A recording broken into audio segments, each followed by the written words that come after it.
Chapitre 7. Comment obtenir ce que vous voulez vraiment? Pures sont toutes les émotions qui vous cueillent et vous élèvent. Impure est cette émotion qui s'empare d'un seul aspect de votre être et vous déforme. René Maria Rilke. Donnez-moi ma première attaque. C'est ainsi qu'Elvis Presley demandait toujours sa première dose, un rituel quotidien et bizarre destiné à assurer que le King s'endorme après un spectacle épuisant. L'adjoint d'Elvis ouvrait la première enveloppe et lui servait le cocktail habituel. Un assortiment multicolore de barbiturique, Valium et Placidil, suivi de 3 injections de Demerol administrées juste en dessous des omoplates. En service 24 heures par jour, le personnel de la cuisine l'Elvis se mettait à l'œuvre avant que celui-ci ne s'endorme. C'était alors à course pour voir la quantité de nourriture que le King ingurgitait avant de s'endormir. En général, il mangeait 3 hamburgers fromage et 6 ou 7 banana split avant de dormir.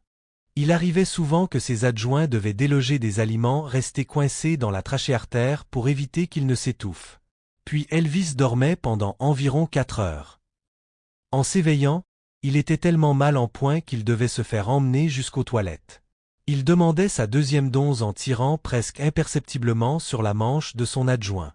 Comme Elvis était incapable de s'administrer lui-même ses médicaments, son adjoint lui mettait les pilules dans la bouche et lui versait de l'eau dans la gorge avec d'infinies précautions. Elvis parvenait rarement à réclamer sa 3e dose. Son aide avait pris l'habitude de la lui administrer et de le laisser dormir jusqu'au milieu de l'après-midi, moment auquel le King, boursouflé, remontait son organisme pour reprendre la scène en avalant de la dexédrine et en se garnissant les narines de boulettes de coton imbibées de cocaïne. Le jour de sa mort, Elvis est demeuré lucide et a gardé toutes ses doses pour une dernière prise. Pourquoi un homme si comblé et si adulé par d'innombrables fans a-t-il abusé de son corps à ce point et mis fin à ses jours d'une manière aussi horrible? Selon David Stanley, son demi-frère, c'est parce qu'il préférait être drogué et insensible que conscient et malheureux. Or, il n'est pas difficile de penser à d'autres personnes célèbres, des gens à l'apogée de leur carrière artistique ou professionnelle qui ont provoqué leur propre chute, soit directement ou indirectement. Il suffit de penser à des écrivains comme Ernest Hemingway et Sylvia Plath, des comédiens comme William Holden et Freddie Prinze et des chanteuses comme Mama Cass Elliot et Janis Joplin. Qu'ont-ils tous en commun? Tout d'abord, ils ne sont plus parmi nous et nous avons tous ressenti le vide qu'ils ont laissé derrière eux.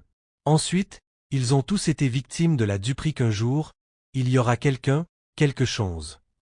Et je trouverai le bonheur. Lorsqu'ils ont connu le succès et l'aisance, lorsqu'ils ont goûté au rêve américain, ils ont constaté que le bonheur leur échappait toujours.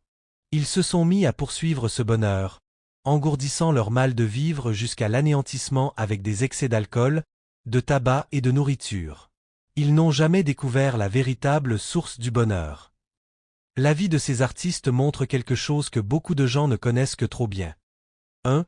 Ils ne savaient pas vraiment quoi attendre de la vie, de sorte qu'ils se distrayaient en utilisant divers moyens artificiels pour modifier leurs humeurs. 2. Ils avaient développé non pas des sentiers neurologiques, mais bien des voies rapides vers la douleur et leurs habitudes les entraînaient régulièrement sur ces voies rapides. Bien qu'ils aient obtenu le succès dont ils avaient rêvé et même s'ils bénéficiaient de l'amour et de l'admiration de millions de fans, ils trouvaient beaucoup plus de points de référence dans la douleur.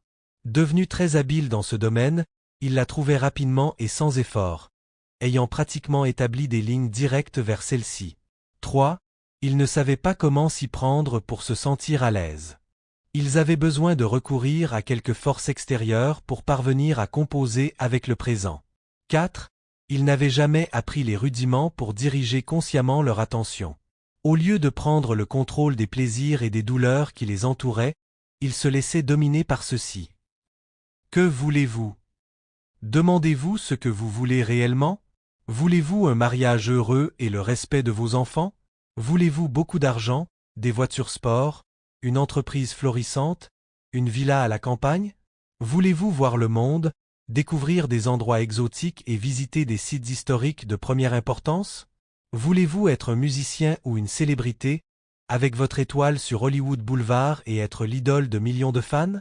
Voulez-vous passer à la postérité comme inventeur d'une machine à remonter dans le temps?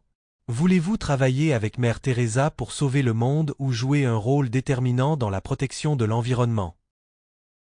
Peu importe vos aspirations ou vos rêves, peut-être devriez-vous commencer par vous demander « Pourquoi est-ce cela que je veux ?»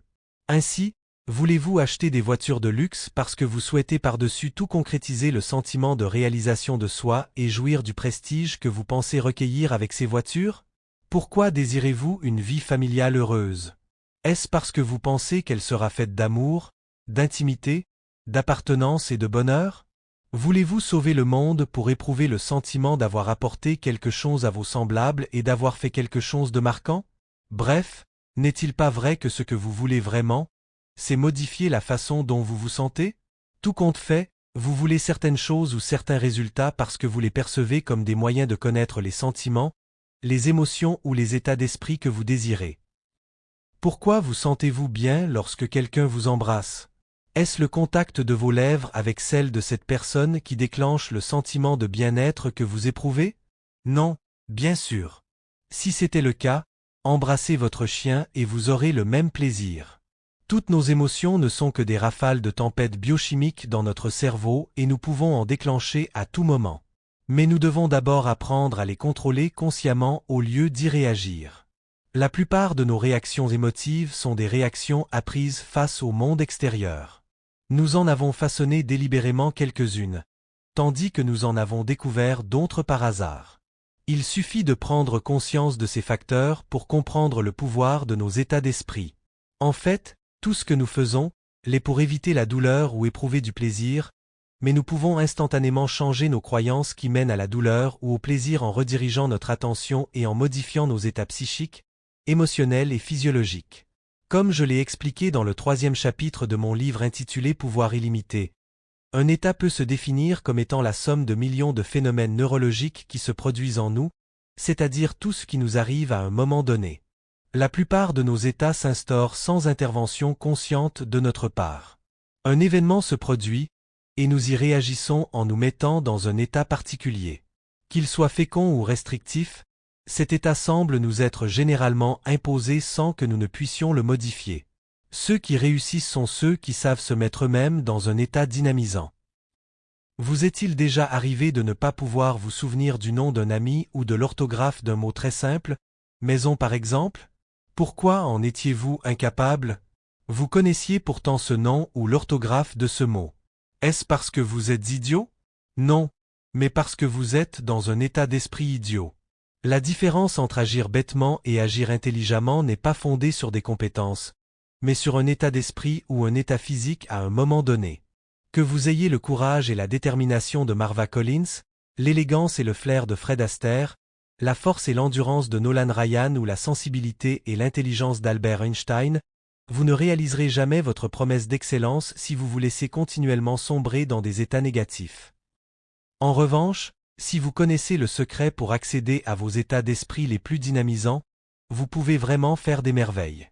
L'état d'esprit dans lequel vous êtes à tout moment détermine votre perception de la réalité, et de ce fait, vos décisions et votre comportement. Bref, votre comportement n'est pas dicté par vos compétences et par vos capacités, mais par l'état d'esprit dans lequel vous vous trouvez. Pour modifier vos capacités, modifiez votre état d'esprit. Pour profiter de la multitude de ressources qui sommeillent en vous, mettez-vous dans un état de production et d'attente et que le miracle s'accomplisse. Mais comment pouvons-nous changer nos propres états émotionnels? Imaginez que vos états d'esprit fonctionnent de manière très semblable à un téléviseur. Pour obtenir une image nette, des couleurs vives et un son extraordinaire, vous devez le brancher et l'allumer. Allumer votre physiologie, c'est comme fournir à un téléviseur l'électricité dont il a besoin pour fonctionner. S'il n'y a pas de courant électrique, vous n'aurez ni image ni son, mais un écran vierge. De même, si vous ne vous allumez pas en vous servant de votre corps tout entier, c'est-à-dire de votre physiologie, il se peut fort bien que vous ne parveniez plus à épeler le mot maison. Vous arrive-t-il de vous lever le matin et de vous cogner partout, incapable de penser ou de fonctionner normalement jusqu'à ce que vous ayez bougé suffisamment pour rétablir votre circulation sanguine? Une fois que les parasites ont disparu, vous vous allumez et vos idées affluent dans votre esprit. Malheureusement, si vous êtes dans le mauvais état d'esprit, la réception ne se fait pas, même si vous avez les bonnes idées.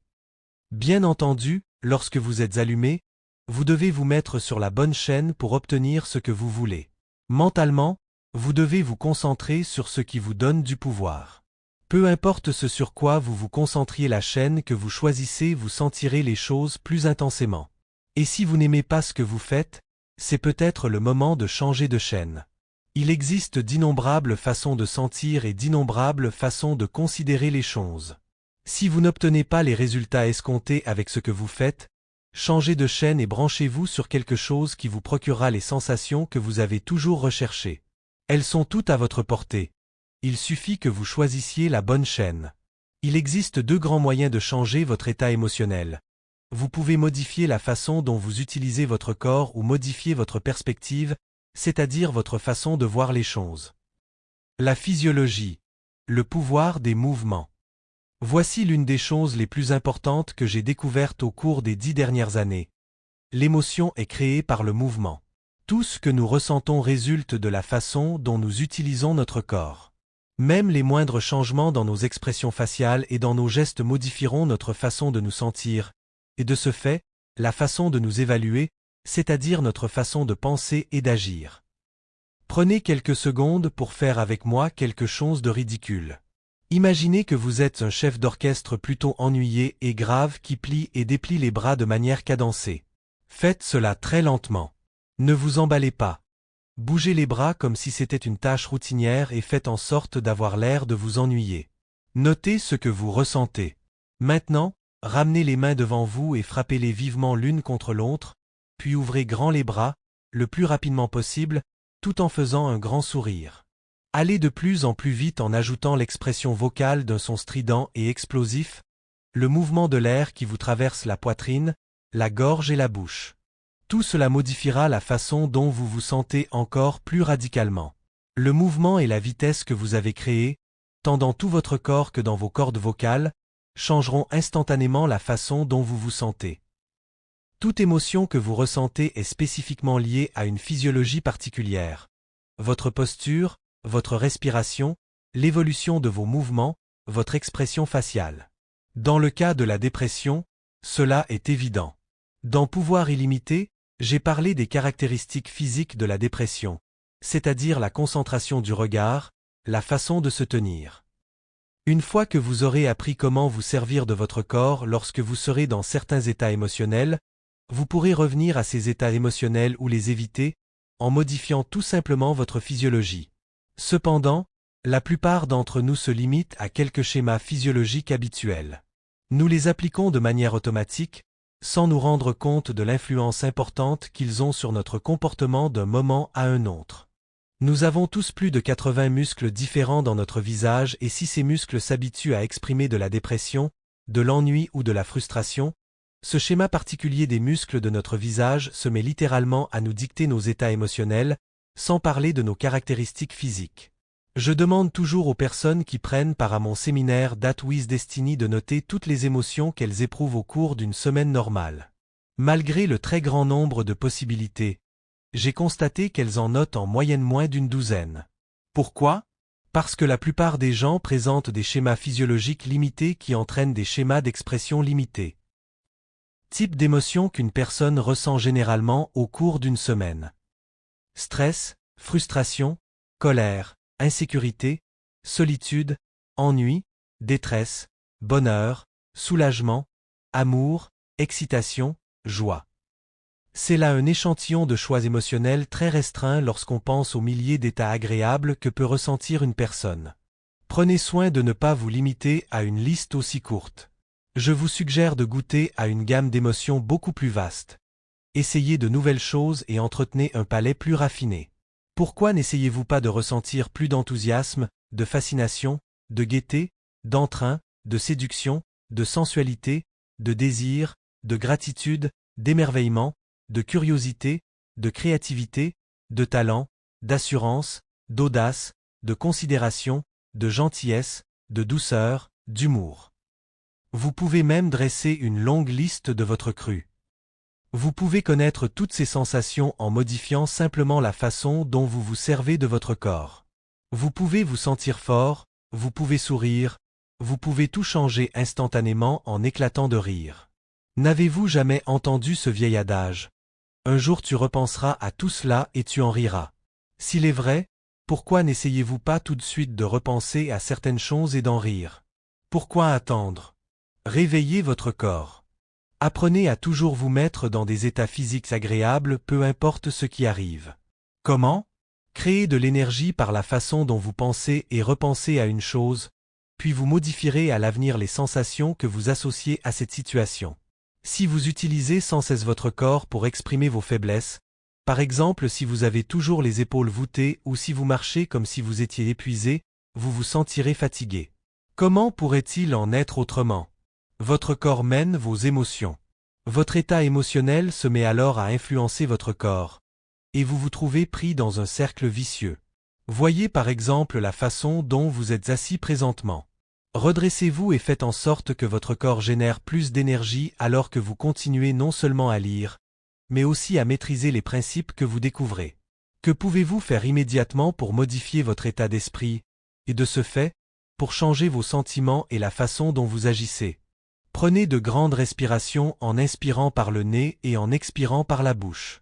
Éclairez votre visage d'un large sourire et regardez vos enfants avec bienveillance.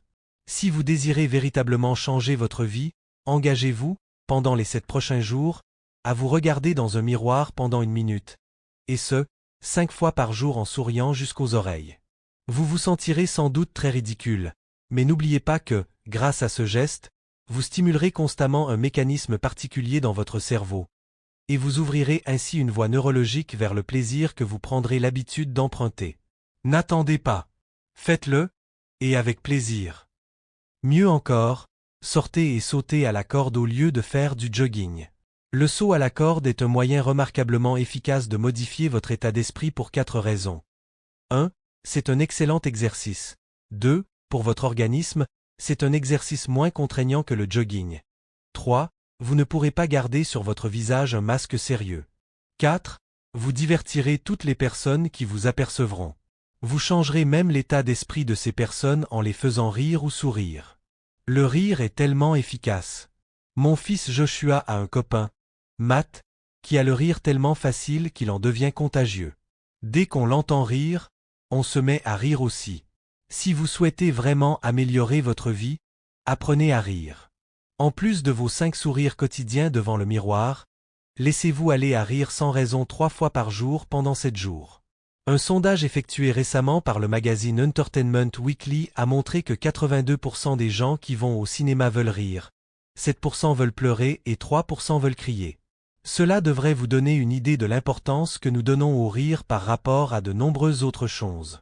De plus, si vous avez lu les livres de Norman Cousin, du Dr Deepak Chopra ou du Dr Bernie Siegel, ou si vous avez étudié la neuropsychoimmunologie, vous savez que le rire peut influencer notre organisme et stimuler notre système immunitaire. Pourquoi ne trouveriez-vous pas une personne qui rit beaucoup et ne la prendriez-vous pas comme modèle? Amusez-vous. Dites-lui par exemple, « Puis-je vous demander une faveur? Vous avez un rire merveilleux. Permettez-moi d'essayer de l'imiter. Aidez-moi un peu. » Je vous garantis que vous finirez par rire tous les deux à gorge déployée. Respirez comme le fait cette personne. Imitez sa posture et ses mouvements. Adoptez les mêmes expressions faciales, faites les mêmes sons. Vous vous sentirez ridicule pour commencer, mais vous vous laisserez vite prendre au jeu et vous finirez tous les deux par rire aux éclats d'avoir un comportement aussi folichon. L'important, c'est qu'en agissant ainsi, vous commencez à jeter les bases du réseau neurologique qui vous fera rire régulièrement. Plus vous le ferez souvent, plus vous aurez le rire facile et vous vous amuserez immensément. Nous savons beaucoup de choses mais en ressentons trop peu. Du moins nous ressentons trop peu de ces émotions créatrices qui façonnent une vie heureuse. Bertrand Russell. Une personne peut continuer à bien se sentir si elle se sent déjà bien ou si tout va comme elle veut. Cela n'est pas très difficile. Cependant, le véritable secret d'une vie heureuse est de pouvoir parvenir à bien se sentir lorsqu'on ne se sent pas bien ou lorsqu'on ne veut même pas bien se sentir. Sachez que vous pouvez réaliser cet exploit instantanément si vous faites de votre corps un outil pour modifier votre état d'esprit. Dès que vous avez déterminé la physiologie associée à un état d'esprit, vous pouvez l'utiliser pour générer à volonté les états d'esprit que vous recherchez. Il y a plusieurs années, j'ai travaillé avec John Denver, un homme qui m'impressionne non seulement à cause de ses talents de musicien, mais aussi parce que sa personnalité est, en privé, en parfaite harmonie avec son image publique. La raison de son succès est claire. C'est un homme si chaleureux et qui se soucie tellement des autres. Il me consultait, car il souffrait de temps en temps du syndrome de la page blanche. Après avoir déterminé à quel moment il avait composé ses meilleures chansons, nous avons constaté que l'inspiration lui venait lorsqu'il s'adonnait à une activité physique. En général, il trouvait l'inspiration nécessaire pour composer une chanson en entier après avoir dévalé une pente en ski ou après avoir piloté son jet ou son bimoteur, ou encore lorsqu'il avait conduit sa voiture sport à toute vitesse. Habituellement, non seulement la vitesse y était-elle pour quelque chose, mais la poussée d'adrénaline et son observation des beautés de la nature étaient des éléments importants de sa stratégie créatrice. À l'époque où il me consultait, il éprouvait certaines frustrations et ne s'adonnait plus à des activités physiques aussi régulièrement qu'auparavant. En reprenant simplement ses anciennes habitudes et en privilégiant sa physiologie, il est parvenu aussitôt à retrouver son assurance, son inspiration et sa créativité. Vous et moi avons le pouvoir de réaliser des changements semblables n'importe quand. En modifiant notre physiologie, nous pouvons améliorer notre performance. Nos capacités sont toujours là, mais il faut nous mettre dans des états d'esprit qui les rendent accessibles. Par conséquent, la clé du succès consiste à créer des modèles de mouvement qui vous donnent de l'assurance, de la force, de la souplesse, un sens de ses facultés personnelles. Reconnaissez que l'inertie vient d'un manque de mouvement. Essayez de penser à une personne âgée, quelqu'un qui ne se déplace plus beaucoup. La vieillesse n'est pas une question d'âge, c'est un manque de mouvement. Et le manque absolu de mouvement est la mort. Pensez à des enfants qui marchent sur un trottoir après une averse et qui voient une flaque d'eau. Que feront-ils lorsqu'ils seront devant la flaque d'eau? Ils sauteront dedans à pieds joints, en riant et en s'éclaboussant pour s'amuser. Mais que ferait une personne plus âgée? La contournerait-elle? Évidemment, mais elle le ferait de mauvaise grâce, en grommelant sans arrêt. Vous voulez vivre différemment. Vous voulez marcher d'un pas léger, un sourire aux lèvres. Alors donnez la priorité à la joie, à l'audace et à la gaieté. Attendez-vous à vous sentir bien. Sachez que vous n'avez pas besoin d'une raison pour vous sentir bien, vous êtes en vie, vous pouvez vous sentir bien sans raison. Le pouvoir de la concentration. Si vous le vouliez, ne pourriez-vous pas vous sentir déprimé sur le champ? Je suis certain que vous le pourriez. Il suffirait pour cela que vous vous concentriez sur une chose horrible qui vous est arrivée. Ne vivons-nous pas tous des événements pénibles à un moment ou un autre de notre vie? Si vous vous concentrez sur un souvenir pénible, si vous le revivez et y pensez, vous vous mettrez rapidement à le sentir. Êtes-vous déjà allé voir un très mauvais film? Retourneriez-vous le voir des centaines de fois? Bien sûr que non. Pourquoi? Parce que vous ne vous sentiriez pas bien si vous le faisiez. Alors, pourquoi revenir régulièrement au mauvais film dans votre esprit? Pourquoi vous imaginer dans les rôles que vous aimez le moins, avec le ou la partenaire qui vous plaît le moins?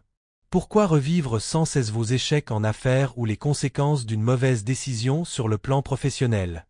Bien entendu, ces films de série B ne se limitent pas uniquement à vos expériences passées. En ce moment même, vous pouvez vous rendre malheureux en vous concentrant sur des choses dont vous avez l'impression qu'elles vous manquent. Pis encore, vous pouvez même vous rendre malheureux à l'avance en vous concentrant sur une chose qui n'est pas encore arrivée. Peut-être cela vous fait-il sourire, mais c'est malheureusement ce que la plupart d'entre nous faisons tous les jours. Si vous vouliez être au 7e ciel en cet instant même, le pourriez-vous? C'est pourtant aussi facile que de vous rendre malheureux. Pourriez-vous vous concentrer sur le souvenir d'un moment où vous avez connu le bonheur parfait? Pourriez-vous vous concentrer sur le bien-être physique que vous ressentiez à ce moment-là? Pourriez-vous vous en souvenir assez nettement pour pouvoir pleinement vous identifier à ces sentiments? Je parie que vous le pourriez. Vous pourriez aussi vous concentrer sur des choses qui vous transportent de joie présentement, sur ce qui vous semble merveilleux dans votre vie? Vous pourriez même vous concentrer sur des choses qui ne sont pas encore arrivées et vous en réjouir à l'avance. C'est là le pouvoir que donnent les buts, et qui feront pour cette raison l'objet du chapitre 11. Ce sur quoi nous nous concentrons devient notre perception de la réalité. En vérité, bien peu de choses sont absolues. En général, les sensations qu'une chose vous inspire et la signification que vous prêtez à un événement particulier dépendent de votre perspective. Élisabeth, La personne affligée de personnalités multiples souffrait constamment. Son mécanisme de fuite consistait à se créer une nouvelle personnalité dès qu'elle devait composer émotivement avec une situation donnée. Cela lui permettait de changer de perspective et de voir le problème avec les yeux de quelqu'un d'autre. Pourtant, elle a continué à souffrir même après avoir intégré toutes ses personnalités. Pourquoi? Parce que ce n'est qu'une fois après avoir appris à contrôler ses états d'esprit, en changeant consciemment sa physiologie et sa perspective, qu'elle a réussi à prendre le contrôle de sa vie. Une perspective est une façon de voir les choses. Ce n'est pas la réalité. Ce n'est qu'une perception de ce que sont les choses en réalité. Voyez cette perspective, ce pouvoir de concentration comme l'objectif d'un appareil photo. Celui-ci vous permet de voir l'image sous un certain angle dès que vous avez fait la mise au point. Pour cette raison, les photographies que vous prenez peuvent facilement déformer la réalité et ne présenter qu'une partie de quelque chose de beaucoup plus grand. Supposez que vous alliez à une fête avec votre appareil photo et que vous vous installiez dans un coin pour observer un groupe de gens en train de se disputer. Quelle idée vos photos donneraient-elles de cette fête? Elles feraient croire qu'elle était complètement ratée et que tout le monde avait passé son temps à se disputer. Il ne faut donc pas oublier que la façon dont nous nous représentons les choses détermine la façon dont nous nous sentons. Que se passerait-il si vous dirigiez l'objectif de votre appareil photo sur un groupe d'invités en train de rire et de plaisanter? Vos photos laisseraient supposer que c'était une fête remarquablement réussie où tout le monde s'entendait à merveille. C'est pour cette raison que les biographies non autorisées sont cause de tant de confusion. Elles représentent uniquement une perception de la vie d'une autre personne. Très souvent, cette perception est celle d'un auteur que la jalousie pousse à déformer les faits. Le point de vue de la biographie se limite uniquement à l'angle de l'appareil photo de l'auteur. Et nous savons tous qu'un appareil photo déforme la réalité.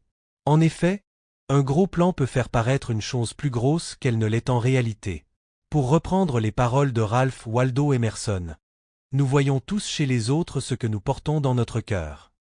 La signification est souvent une question de perspective. Si vous avez pris un rendez-vous d'affaires et que la personne que vous devez rencontrer n'arrive pas à l'heure, ce que vous ressentez dépend uniquement de votre perspective. Vous imaginez-vous qu'elle est en retard parce qu'elle s'en moque ou parce qu'elle a de la difficulté à se rendre à l'endroit prévu? Le scénario que vous choisissez influera inévitablement sur vos émotions. Qu'en serait-il si cette personne vous avait perturbé et qu'elle était en retard parce qu'elle tentait d'obtenir ailleurs une meilleure offre pour la proposition d'affaires qu'elle devait vous apporter? N'oubliez pas que ce sur quoi vous vous concentrez détermine ce que vous ressentez. Peut-être ne faut-il pas sauter trop rapidement aux conclusions. Ne vaut-il pas mieux choisir avec précaution ce sur quoi nous concentrer? Votre perspective détermine si vous percevez la réalité comme bonne ou mauvaise, si vous vous sentez heureux ou malheureux. Les voitures de course me passionnent et sont pour moi la métaphore parfaite pour illustrer le pouvoir de la concentration. Conduire une voiture de Formule 1 peut parfois donner l'impression que piloter un hélicoptère est une activité très relaxante. Dans une voiture de course, on ne peut pas laisser sa concentration se relâcher un seul instant. L'attention du pilote ne peut pas se limiter à l'endroit où il est. Elle ne peut pas non plus s'attacher à ce qui vient de se passer ou se projeter loin dans l'avenir. Tout en restant pleinement conscient d'où il se trouve, le pilote doit prévoir ce qui est sur le point de se produire dans un avenir rapproché. C'est l'une des premières leçons que j'ai apprises lorsque j'ai commencé à suivre des cours de pilote de voitures de course. L'instructeur m'a fait monter dans ce qu'on appelle une voiture dérapante. Il s'agit d'un véhicule équipé d'un ordinateur et de mécanismes de levage permettant à l'instructeur de soulever n'importe quelle roue du sol sans préavis. La première règle qu'on nous apprend à suivre est celle-ci. Concentrez-vous sur la route et non sur ce qui vous fait peur. Si l'on se met à déraper et à perdre le contrôle, on a toujours tendance à regarder le mur.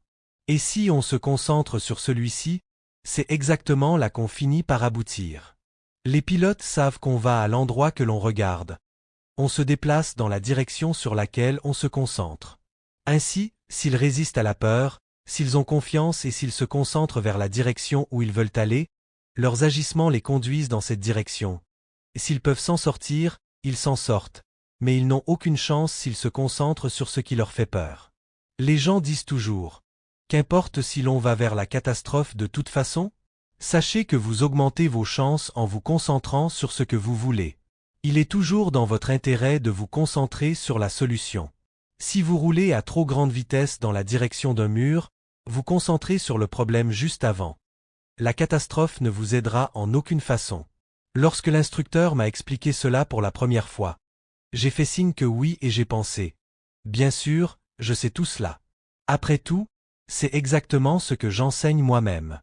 Au cours de ma première sortie, sur route, l'instructeur a appuyé tout à coup sur le bouton, sans que j'aie le temps de m'en apercevoir. J'ai commencé à déraper et à perdre le contrôle. Où pensez-vous que j'ai dirigé mon regard? Vous seriez prêt à le parier, sur le mur. Pendant les dernières secondes, j'étais terrifié, car je savais que j'allais le frapper. L'instructeur m'a alors pris la tête et m'a forcé à regarder dans la direction où je devais aller. Nous avons continué à déraper et je savais que nous allions percuter le mur, mais j'ai été forcé de regarder uniquement dans la direction dans laquelle je voulais aller. Évidemment, en regardant dans cette direction, je n'ai pas pu m'empêcher de tourner le volant. J'ai redressé la voiture au dernier moment et nous avons évité la catastrophe. Comprenez mon soulagement. Il y a une chose qu'il est très utile de savoir à ce sujet. Lorsqu'on change de perspective, il arrive fréquemment que l'on ne change pas immédiatement de direction. N'est-ce pas aussi le cas dans la vie? Il y a souvent un temps d'attente entre le moment où l'on modifie sa perspective et celui où notre corps et notre expérience de la vie s'adaptent à cette nouvelle perspective. C'est pourquoi vous devez vous concentrer dès maintenant sur ce que vous voulez au lieu de laisser le problème persister inutilement. Cette leçon m'a-t-elle suffi? Non. J'avais fait un essai, mais je n'avais pas créé une neuroassociation assez forte. Je devais me conditionner à réagir selon la règle. Évidemment, la deuxième fois que je me suis retrouvé face au mur, l'instructeur a dû me rappeler, en criant, de ne fixer que mon but. La troisième fois cependant, j'ai tourné la tête délibérément et consciemment dans la bonne direction. J'avais confiance et tout a bien été. J'ai fait suffisamment d'essais depuis, que dès que je dérape, je tourne automatiquement la tête dans la direction où je veux aller. Puis je tourne le volant et la voiture réagit comme je m'y attends. Est-ce que cela me donne la garantie que je réussirai toujours si je contrôle ma perspective? Non, bien sûr, mais cela en augmente les chances au centuple. Il en va de même dans la vie. Dans les chapitres subséquents, vous apprendrez quelques moyens de vous assurer que vous vous conditionnez à rendre vos perspectives positives. Pour le moment, prenez simplement conscience que vous devez discipliner votre esprit. Si vous ne le contrôlez pas, il vous jouera des tours, mais si vous le dirigez bien, il deviendra votre meilleur allié. Demandez et vous recevrez. Cherchez et vous trouverez. Frappez et l'on vous ouvrira. Matthieu 7, 7. Les questions constituent le moyen le plus puissant de contrôler votre perspective. Quoi que vous demandiez, votre cerveau vous fournit une réponse. Quoi que vous cherchiez, vous le trouverez. Si vous vous demandez « Pourquoi cette personne abuse-t-elle de moi ?» vous vous concentrerez sur la façon dont elle abuse de vous, que ce soit le cas ou non. Si vous vous demandez « Comment puis-je changer cette situation ?» vous obtiendrez une solution plus dynamisante. Les questions sont un outil tellement efficace pour changer votre vie que j'ai réservé l'ensemble du prochain chapitre pour vous l'expliquer. En fait, les questions sont l'une des façons les plus efficaces et les plus simples de changer les sentiments que vous ressentez. Et ce, dans presque toutes les situations, en plus de pouvoir changer votre vie immédiatement. Les questions sont la clé qui nous permet d'accéder à 10 TRE potentiels illimités. Ce qui illustre le mieux cela est sans doute l'histoire d'un jeune homme qui a grandi en Alabama. Ce que je raconte ici s'est passé il y a environ 15 ans. Un petit dur d'une douzaine d'années lui avait asséné un coup de poing sur le nez et l'avait assommé. En reprenant conscience, il s'était juré de se venger et de tuer cet énergumène. Il était rentré chez lui, s'était emparé de la carabine de calibre 22 de sa mère et était parti à la recherche de sa victime. Il allait sceller son destin en quelques minutes.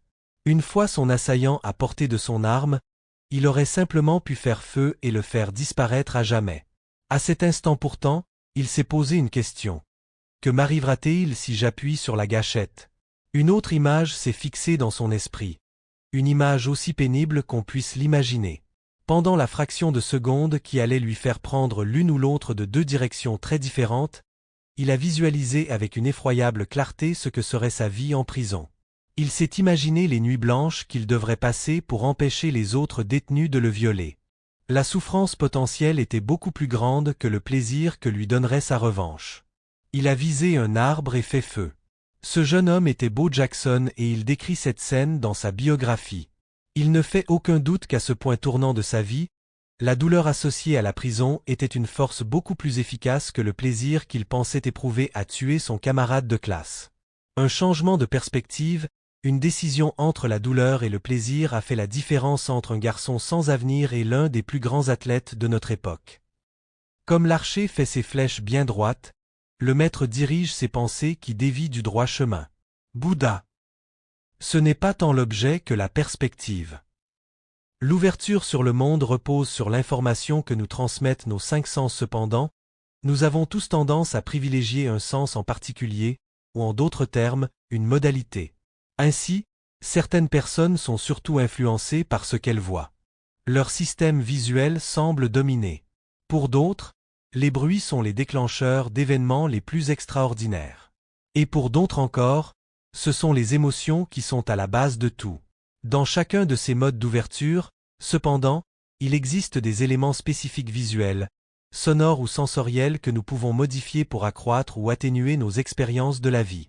On appelle ces éléments fondamentaux des sous-modalités. Ainsi, vous pouvez évoquer une image mentale et modifier ensuite n'importe quel aspect de cette image pour changer les sentiments qu'elle vous inspire. Vous pouvez l'éclairer différemment et modifier à l'instant l'intensité des sentiments que vous vivez. C'est ce qu'on appelle modifier une sous-modalité. Le plus grand expert dans le domaine des sous-modalités est sans doute Richard Bandler, cofondateur de la programmation neurolinguistique. La lignée des experts dans ce domaine remonte à Aristote, dont le travail fondamental sur les cinq sens a permis de classer par catégorie les modèles de perception. En transformant les sous-modalités, vous pouvez accentuer ou atténuer de manière importante l'intensité de vos sensations envers presque tout. Les sous-modalités influencent pratiquement toutes vos sensations, qu'il s'agisse de sensations de joie, de frustration, d'émerveillement ou de désespoir. En saisissant bien ce que sont les sous-modalités, vous pouvez changer non seulement les sensations qu'une expérience particulière vous inspire, mais aussi la signification qu'elle a pour vous, et de ce fait, ce que vous pouvez y faire. L'image que j'estime la plus utile pour illustrer les sous-modalités est le code universel maintenant inscrit sur les articles en vente dans les supermarchés. Les codes à barres ont peut-être l'air insignifiants, mais dès qu'ils sont lus par balayage électronique, ils indiquent à l'ordinateur la nature des articles, leur prix, les stocks. Les sous-modalités fonctionnent de la même façon.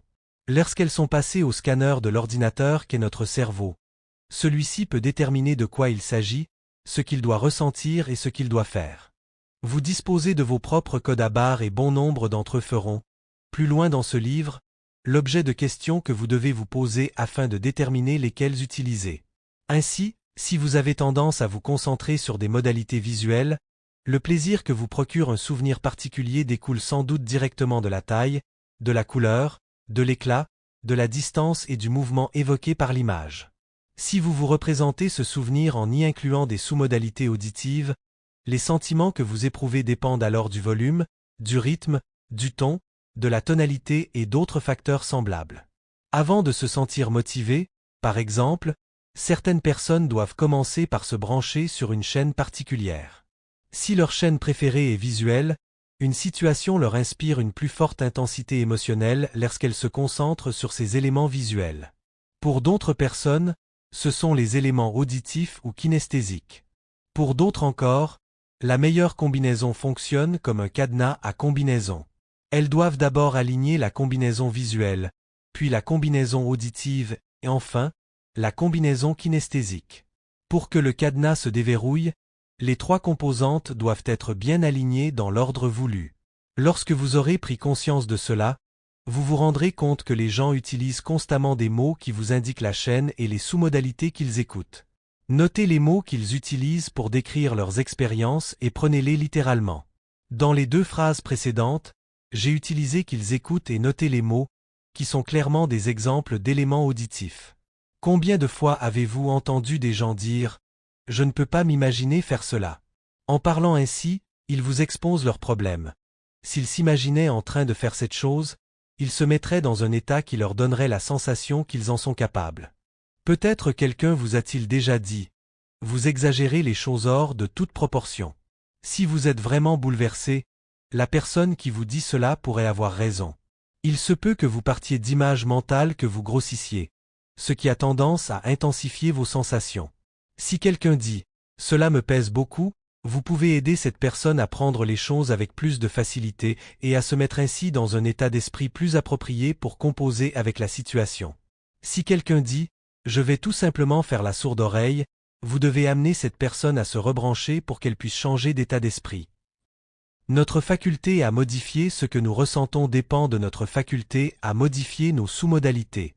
Nous devons maîtriser les divers éléments dont nous nous servons afin de nous représenter nos expériences. Nous devons également les transformer pour qu'ils jouent en notre faveur. Ainsi, par exemple, avez-vous déjà constaté que vous aviez besoin de prendre une certaine distance par rapport à un problème? Si vous me le permettez, je vais vous suggérer d'essayer quelque chose. Pensez à un problème que vous devez régler à l'instant.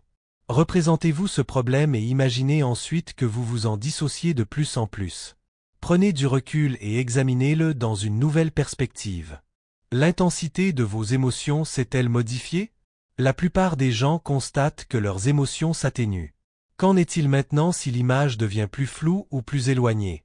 Prenez l'image représentant votre problème et grossissez-la, donnez-lui plus d'éclat et rapprochez-la. Dans la plupart des cas, cela l'intensifie. Laissez-la s'éloigner et voyez-la fondre au soleil. Le fait de changer un des éléments produit exactement le même résultat que de changer les ingrédients dans une recette de cuisine. Ce changement modifiera assurément ce que vous ressentez physiquement. Bien que j'aie traité à fond des sous-modalités dans mon ouvrage intitulé Pouvoir illimité, je reprends le sujet ici pour être certain que vous le compreniez. Cela est absolument fondamental pour que vous puissiez saisir une bonne part du travail que nous ferons dans ce livre-ci. N'oubliez pas que vous pouvez instantanément modifier les sensations que vous éprouvez en modifiant vos sous-modalités. Pensez, par exemple, à quelque chose qui s'est produit hier. Prenez un instant pour vous représenter cet événement. Prenez l'image de ce souvenir et jetez-la derrière vous. Éloignez-la graduellement jusqu'à ce qu'elle se trouve à des kilomètres de vous, qu'elle ne soit plus qu'un minuscule point au loin. Ressentez-vous cet événement comme si vous l'aviez vécu hier ou il y a très longtemps. S'il s'agit de l'image d'un souvenir heureux, ramenez-la plus près. Autrement, laissez-la où elle se trouve. Qui voudrait se concentrer sur un souvenir malheureux? En revanche, vous avez sûrement vécu des événements absolument fabuleux au cours de votre vie. Maintenant, choisissez-en un qui s'est produit il y a très longtemps et pensez à lui. Évoquez une image de cet événement. Rapprochez-la et imaginez-la sous vos yeux. Grossissez-la et rendez-la éclatante et colorée. Imaginez-la en 3 dimensions. Vous sentez-vous physiquement comme vous vous sentiez à ce moment-là, et vivez-vous cet événement imaginaire comme s'il se déroulait dans la réalité? Avez-vous l'impression d'avoir vécu cet événement il y a très longtemps ou est-ce quelque chose d'agréable maintenant? Comme vous le voyez, le fait de modifier vos sous-modalités peut même modifier votre notion du temps. Établissez vos propres plans. Le processus de découverte des sous-modalités est toujours amusant. Vous pouvez faire ce travail seul, mais vous jugerez sans doute qu'il est plus agréable de le faire à l'aide d'une autre personne. Celle-ci vous aidera à être plus exact, et si elle lit également ce livre, vous aurez non seulement bien des choses à vous dire, mais vous pourrez aussi vous engager ensemble à maîtriser les pouvoirs que vous possédez. Mettez-vous à l'œuvre sans tarder. Pensez à une expérience agréable que vous avez vécue, puis faites ceci. Évaluez votre plaisir selon une échelle de 0 à 100, où 0 représente l'absence totale de plaisir et 100 le plus grand plaisir que vous puissiez connaître au cours de votre vie. Supposons que vous vous accordiez 80. Passez maintenant à la liste des sous-modalités possibles et voyez quels sont les éléments susceptibles de vous procurer plus de plaisir que d'autres, c'est-à-dire plus de sensations heureuses que de sensations douloureuses. Commencez par évaluer chacune des questions contenues dans cette liste en fonction de cet événement agréable. Ainsi, par exemple, en vous remémorant cette liste et en vous concentrant sur les sous-modalités visuelles, demandez-vous: s'agit-il d'images qui défilent ou d'images fixes? S'il s'agit d'images qui défilent, notez les émotions qu'elles font naître en vous. Vous sentez-vous bien? Maintenant, représentez-vous une image fixe. Votre plaisir s'est-il atténué? S'est-il atténué de manière significative? Dans quelle proportion? En transformant des images qui défilaient en une image fixe, avez-vous réduit votre plaisir de 80 à 50 sur l'échelle d'intensité émotionnelle? Notez par écrit l'effet qu'a produit ce changement pour pouvoir à l'avenir vous servir de cette distinction. Revenez maintenant à votre représentation initiale, c'est-à-dire des images qui défilent, si c'était bien le cas, afin de vous ramener à 80. Passez alors à la seconde question sur la liste. Votre représentation mentale est-elle en couleur ou en noir et blanc? Si elle est en noir et blanc, notez les sensations que vous éprouvez. Imaginez maintenant le contraire. Représentez-vous l'image en couleur et voyez comment vous vous sentez. Votre intensité émotionnelle s'élève-t-elle au-dessus de 80? Notez l'effet que cela produit sur vous sur le plan émotionnel. Si vous êtes à 95, vous auriez sans doute intérêt à ne pas l'oublier à l'avenir. En pensant, par exemple, à une tâche que vous avez l'habitude d'éviter, ajoutez de la couleur à l'image pour laquelle vous vous la représentez et vous constaterez que l'intensité émotionnelle positive que vous ressentez s'accroîtra immédiatement. Revenez à une image en noir et blanc et voyez ce qui arrive à votre intensité émotionnelle et la grande différence que cela fait. N'oubliez pas de toujours terminer ce petit exercice en revenant à votre première représentation avant de passer à la question suivante. Remettez de la couleur, rendez-la plus éclatante qu'elle ne l'était auparavant, jusqu'à ce que vous soyez submergé de couleurs très vives. En fait, la luminosité est pour la plupart des gens une sous-modalité importante. En donnant plus de luminosité aux choses, ils intensifient les sensations qu'ils éprouvent. Si vous pensez en ce moment même à un événement agréable et que vous donnez de plus en plus de luminosité à votre représentation mentale, vous vous sentirez encore mieux. N'est-ce pas le cas? Bien sûr, il y a des exceptions. Si vous évoquez le souvenir d'un moment romantique et que vous allumez tout à coup toutes les lumières, vous constaterez peut-être que cela n'est pas tout à fait approprié. Qu'en serait-il si vous choisissiez un éclairage tamisé et rendiez votre image plus sombre et plus floue? De nombreuses personnes trouvent cela presque déprimant. Revenez à une image plus éclatante, plus brillante. Continuez à parcourir la liste en notant les sous-modalités visuelles qui modifient le plus l'intensité des sensations que vous ressentez. Passez ensuite à la liste des sous-modalités auditives. En recréant mentalement la même expérience agréable, comment vous semble-t-elle? En augmentant le volume, le plaisir que vous éprouvez s'accroît également? Dans quelle proportion? Retenez-le et passez ensuite en revue tous les éléments qui vous viennent à l'esprit. Si ce que vous imaginez est le son de la voix d'une personne, amusez-vous à en modifier les inflexions ou le ton et notez comment cela influence le plaisir que vous éprouvez. Si vous modifiez la qualité du son de manière qu'il soit non plus doux, mais rauque et râpeux, que se passe-t-il? N'oubliez pas de revenir aux sons tels qu'ils étaient sous leur forme initiale pour que leur qualité continue à vous procurer du plaisir. Enfin, concentrez-vous sur les sous-modalités kinesthésiques. En vous rappelant la même expérience agréable, modifiez les divers éléments kinesthésiques et voyez comment cela intensifie ou atténue le plaisir que vous éprouvez. Est-ce qu'élever la température vous rend plus à l'aise ou est-ce que cela vous irrite? Concentrez-vous sur votre respiration. Comment respirez-vous? Modifiez la qualité de vos respirations de manière qu'elles soient non plus rapides et superficielles, mais longues et profondes et relevez comment cela influence la qualité de votre essai. Sentez la différence que cela fait et notez-le. Qu'en est-il de la texture de l'image? Amusez-vous à la transformer, rendez-la non plus douce et moelleuse, mais humide et suintante, puis collante, poisseuse. Lorsque vous passez par tous ces changements, comment vous sentez-vous physiquement? Notez-le. Lorsque vous avez terminé vos essais sur toutes les sous-modalités figurant sur la liste, relisez-la à nouveau et ajustez vos sensations jusqu'à ce que vous fassiez surgir l'image la plus agréable. Rendez cette image aussi réelle que possible. En faisant cet exercice, vous constaterez rapidement que, pour vous, certaines sous-modalités sont beaucoup plus fortes que d'autres. Nous sommes tous des êtres uniques et nous avons tous nos propres façons de nous représenter des expériences. En fait, vous venez de vous tracer un plan qui représente la configuration des circuits dans votre cerveau. Gardez ce plan et utilisez-le. Il vous sera sûrement utile un jour, peut-être aujourd'hui même. En sachant quelles sont les sous-modalités qui déclenchent vos émotions, vous découvrirez comment intensifier vos émotions positives et atténuer vos émotions négatives. Ainsi, si vous savez que grossir une image, la rapprocher et lui donner beaucoup de luminosité intensifie considérablement ce que vous ressentez, vous pouvez vous motiver à faire quelque chose. Vous pouvez modifier l'image par laquelle vous vous représentez cette chose pour qu'elle réponde à ces critères. Vous saurez aussi que vous ne devez pas vous représenter vos problèmes par des images grossies, rapprochées et éclairées de manière trop éclatante, car vous intensifierez alors vos émotions négatives. Vous saurez comment vous sortir instantanément d'un état d'esprit limitatif pour passer à un état d'esprit dynamisant. Vous serez ainsi mieux préparé pour continuer votre chemin sur la voie du pouvoir personnel. Pour relever des défis, il est primordial que vous preniez conscience du rôle important que jouent les sous-modalités dans votre expérience de la vie. Vos sentiments de confusion ou d'équilibre sont, par exemple, une question de sous-modalité. Songez à un moment où vous vous êtes senti confus et essayez de vous souvenir si vous vous représentiez cet événement par des images fixes ou des images qui défilent. Puis comparez-les à la représentation que vous vous faites d'un moment où vous aviez l'impression de comprendre. Très souvent, les gens se sentent confus parce que trop d'images s'empilent pêle-mêle dans leur esprit lorsque quelqu'un leur parle trop rapidement ou trop fort. Il y a aussi des gens qui se sentent confus parce qu'on leur explique les choses trop lentement.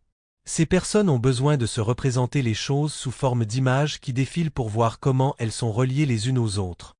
Autrement, tout est trop dissocié. Comprenez-vous mieux maintenant comment le fait de comprendre les sous-modalités de quelqu'un peut vous aider à lui enseigner des choses plus efficacement? Pour la plupart d'entre nous cependant, nous avons l'habitude de grossir nos images limitatives, de leur donner de l'éclat, de les rapprocher, de les alourdir, etc., c'est-à-dire de les voir selon les sous-modalités sur lesquelles nous portons notre attention. Puis nous nous étonnons de nous sentir si dépassés. Si vous avez déjà réussi à vous sortir d'un tel état d'esprit, c'est sans doute parce que vous ou quelqu'un d'autre a changé l'image que vous aviez d'une chose, ce qui vous a permis de la voir dans une autre perspective. Vous avez fini par dire: après tout, je ne devrais pas en faire une montagne. Il se peut aussi que vous vous soyez attaché à un aspect particulier, pour finir par vous apercevoir qu'il ne s'agissait pas d'un si gros défi à relever. Ce sont là des stratégies toutes simples, dont bon nombre sont exposées dans mon ouvrage intitulé Pouvoir illimité.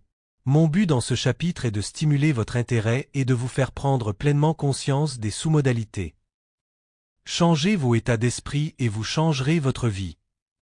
Maintenant, vous savez modifier votre état d'esprit de nombreuses façons qui sont toutes très simples. Vous pouvez changer votre physiologie immédiatement en modifiant simplement votre respiration. Vous pouvez changer votre perspective en décidant sur quoi vous concentrer, l'ordre des choses sur lesquelles vous concentrez ou la façon dont vous devez vous y prendre. Vous pouvez changer vos sous-modalités. Si vous avez tendance à vous concentrer sur le pire qui puisse vous arriver, vous n'aurez plus d'excuses si vous continuez à le faire. Commencez dès maintenant à vous concentrer sur ce qui peut arriver de mieux. La clé du bonheur consiste à disposer de nombreux moyens pour diriger sa vie et en faire un article. Le problème de la plupart des gens est qu'ils ne disposent que de quelques moyens pour modifier leurs états d'esprit. Ils mangent trop, boivent trop, dorment trop, achètent trop, fument ou prennent des médicaments. Or, ces moyens ne sont pas dynamisants. Au contraire, ils peuvent tous avoir des conséquences désastreuses et même tragiques. Pire, bon nombre de ces conséquences sont cumulatives, de sorte que nous n'en voyons pas le danger avant qu'il ne soit trop tard. C'est ce qui est arrivé à Elvis Presley, et c'est malheureusement ce qui arrive tous les jours à de nombreuses personnes. Imaginez une pauvre grenouille qui meurt à petit feu dans une casserole d'eau que l'on réchauffe lentement. Si cette grenouille était tombée dans un récipient d'eau bouillante, sous l'effet de la chaleur, elle aurait immédiatement sauté par-dessus. En remarquant à peine l'eau se réchauffer, elle ne s'apercevra pas du danger avant qu'il ne soit trop tard. Vous allez à la catastrophe lorsque vous ne contrôlez pas vos états d'esprit. Car, dans un pareil cas, vous ne pouvez pas contrôler votre comportement. Si vous devez faire certaines choses, mais que vous n'arrivez pas à trouver la motivation nécessaire, reconnaissez que vous n'êtes pas dans l'état d'esprit voulu. Il ne s'agit pas là d'une excuse, mais d'un ordre. C'est un ordre de prendre les mesures qui s'imposent pour modifier votre état d'esprit, qu'il s'agisse de modifier votre physiologie ou votre perspective. Une fois, je me suis mis dans un état de tension pour écrire ce livre-ci. Rien d'étonnant que j'ai eu l'impression que c'était une tâche impossible. J'ai donc dû trouver un moyen de changer d'état d'esprit. Autrement, vous ne seriez pas en train de le lire. Il fallait que je me mette dans un état d'esprit créatif, enthousiaste. Si vous voulez vous mettre au régime, Vous n'y arriverez pas si vous êtes dans un état d'esprit où vous sentez craintif, inquiet ou frustré. Pour réussir, vous devez vous sentir déterminé. Si vous voulez améliorer votre rendement au travail, reconnaissez que l'intelligence est souvent une question d'état d'esprit. Les gens qui ont soi-disant des capacités limitées constatent parfois que ce n'est absolument pas le cas lorsqu'ils changent d'état d'esprit. J'en ai fait la démonstration à maintes reprises avec des personnes dyslexiques. Si la dyslexie est une fonction de nos facultés visuelles, c'est aussi une fonction de notre état d'esprit et de nos états émotionnels. Les dyslexiques n'inversent pas les lettres ou les mots chaque fois qu'ils lisent quelque chose. Ils les inversent de temps à autre, mais pas tout le temps. Ils lisent sans problème ou inversent certaines lettres et certains mots selon l'état d'esprit dans lequel ils se trouvent. Si vous modifiez leur état d'esprit, vous modifiez immédiatement la façon dont ils lisent. Toute personne qui souffre de dyslexie ou de tout autre trouble lié à son état d'esprit peut se servir de ces stratégies pour régler son problème. Comme le mouvement peut instantanément changer la façon dont nous nous sentons, il est logique que nous développions de nombreux moyens pour modifier immédiatement notre état d'esprit en faisant un simple mouvement. Parmi les choses qui ont le plus contribué à changer ma vie, il y en a une que j'ai apprise il y a de nombreuses années de cela. J'ai rencontré au Canada un homme qui pouvait fendre du bois d'un seul mouvement de karaté. Plutôt que de perdre 1 an et demi à 2 ans à apprendre à faire le mouvement, sans aucune formation en arts martiaux, j'ai cherché à savoir sur quoi il se concentrait, de quelle façon il se concentrait, quelles étaient ses croyances et quelle était sa stratégie physique. C'est-à-dire comment il se servait de son corps pour fendre le bois. J'ai beaucoup pratiqué ces mouvements physiques, en les imitant parfaitement et en mettant une intensité extraordinaire, ce qui envoyait à mon cerveau une intense sensation de certitude. Pendant tout ce temps, mon instructeur me guidait dans mes mouvements. Évelant. J'ai fendu un morceau de bois, puis 2, et 3, et 4. Que avais-je fait pour y parvenir? 1. Je m'étais fixé des normes plus élevées et je m'étais dit qu'il fallait absolument que je fende un morceau de bois, au lieu de croire comme auparavant que j'en étais incapable. 2. J'avais modifié ma croyance limitative sur ma faculté de le faire en changeant mon état émotionnel en un état de certitude. Et 3. J'avais conçu une stratégie efficace pour parvenir à mes fins. Cela a modifié les sensations de pouvoir et de certitude que je ressentais dans tout mon corps. Je me suis mis à utiliser les sensations de certitude grâce auxquelles je pouvais fendre du bois pour réaliser des choses dont je ne m'étais jamais cru capable de faire. Et j'ai pu me débarrasser sans difficulté de mes craintes et de mon habitude de tout remettre à plus tard. Au fil des ans, j'ai continué à utiliser et à renforcer ces sensations. Au bout de quelques années, j'ai commencé à les enseigner aux autres. Je les ai même enseignés à des enfants, des fillettes de 11 ou 12 ans. Je leur ai appris à renforcer l'estime qu'elles avaient d'elles-mêmes en leur faisant vivre une expérience qu'elles croyaient impossible. En fin de compte, j'ai intégré l'enseignement de ces sensations dans les séminaires sur les pouvoirs illimités que des conseillers accrédités et franchisés donnent dans le monde entier. En moins de 30 minutes, ces conseillers enseignent aux participants comment surmonter leurs craintes et éliminer tout ce qui les arrête et les empêche de s'épanouir pleinement. Après avoir fendu un morceau de bois, ils apprennent à se servir de cette expérience pour se donner les sensations de certitude dont ils ont besoin pour concrétiser toutes leurs aspirations. Il est toujours fascinant de voir un homme énorme convaincu d'avoir la force de fendre le bout de bois rater son coup, tandis qu'une femme 2 fois plus petite et 2 fois moins musclée y parvient sans difficulté parce qu'elle en a développé la certitude dans sa physiologie. L'expérience n'est pas ce qui arrive à un homme, c'est ce qu'un homme fait devant ce qui lui arrive. Aldous Huxley. Vous devez vous rendre compte que vous devez prendre le contrôle de votre propre esprit de manière consciente. Vous devez le faire délibérément, sinon, vous serez à la merci de tout ce qui se passe autour de vous. La première chose que vous devriez pouvoir maîtriser est la faculté de modifier votre état d'esprit instantanément. Et ce, peu importe ce qui se passe autour de vous et l'intensité de vos craintes et de vos frustrations. C'est là l'une des compétences de base que les gens acquièrent en participant à mes séminaires. Ils apprennent à modifier rapidement leur état d'esprit, c'est-à-dire à cesser d'avoir peur et de croire qu'ils sont incapables de faire quelque chose. Ils apprennent également à se convaincre qu'ils en sont capables et qu'ils peuvent prendre des mesures efficaces pour y parvenir. En vivant des expériences qui vous font changer rapidement, vous développerez énormément de force, ce que vous ne pourrez pleinement apprécier qu'une fois que vous l'aurez essayé. En deuxième lieu, Vous devez développer la faculté de changer votre état d'esprit peu importe l'environnement dans lequel vous vous trouvez, par exemple dans un environnement qui vous mettait mal à l'aise auparavant mais dans lequel vous pouvez maintenant passer à divers états d'esprit en vous conditionnant jusqu'à ce que vous vous sentiez bien où que vous soyez. En troisième lieu, vous devez être apte à établir une série de schémas habituels en vous servant de votre physiologie et de votre pouvoir de concentration pour vous sentir toujours bien, sans avoir besoin de faire le moindre effort conscient. Voici ma définition du succès. Vivez votre vie d'une manière qui vous procure beaucoup de plaisir et très peu de douleur, et grâce à votre style de vie, faites en sorte que les gens qui vous entourent ressentent beaucoup plus de plaisir que de douleur.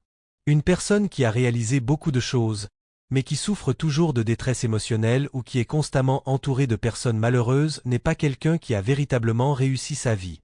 Quatrièmement, vous devez parvenir à amener les autres à changer instantanément leur état d'esprit, à le changer quel que soit leur environnement et à le changer pour le reste de leur vie. C'est ce que les conseillers franchisés qui se servent de ma méthode parviennent à faire pendant leur séminaire ou lorsqu'ils travaillent individuellement avec quelqu'un. Que devez-vous retenir du présent chapitre? Ce que vous voulez réellement dans la vie est de modifier la façon dont vous vous sentez. Redisons-le encore une fois. Toutes vos émotions ne sont que des tempêtes biochimiques dans votre cerveau et vous pouvez à tout moment exercer un contrôle sur ces tempêtes. Vous pouvez dès maintenant être au 7e ciel, ou vous sentir malheureux, déprimé ou dépassé par les événements. Il n'en tient qu'à vous. Vous n'avez pas besoin de drogue ou de quoi que ce soit. Il existe des moyens très efficaces pour y parvenir, comme vous l'avez appris dans le chapitre sur les croyances, les drogues sont beaucoup moins puissantes que les substances chimiques que vous générez dans votre propre corps lorsque vous modifiez votre perspective et votre physiologie. Ces substances chimiques sont beaucoup plus puissantes que toutes les substances chimiques étrangères auxquelles vous puissiez penser. Toute grande époque dans les annales du monde est le triomphe d'un enthousiasme quelconque. Ralph Waldo Emerson.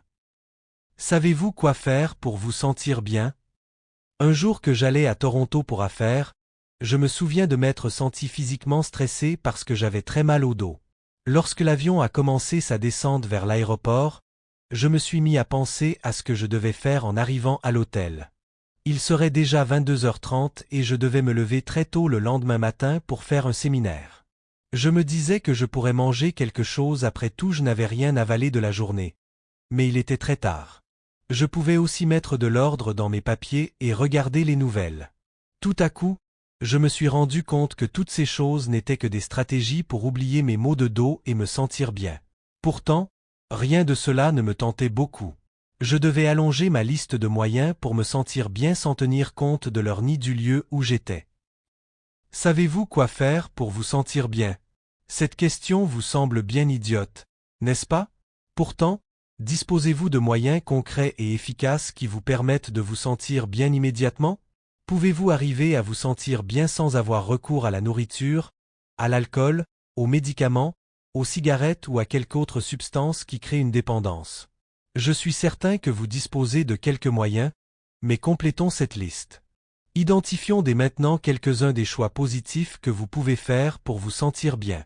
Asseyez-vous et dressez immédiatement une liste des choses que vous faites généralement pour modifier la façon dont vous vous sentez.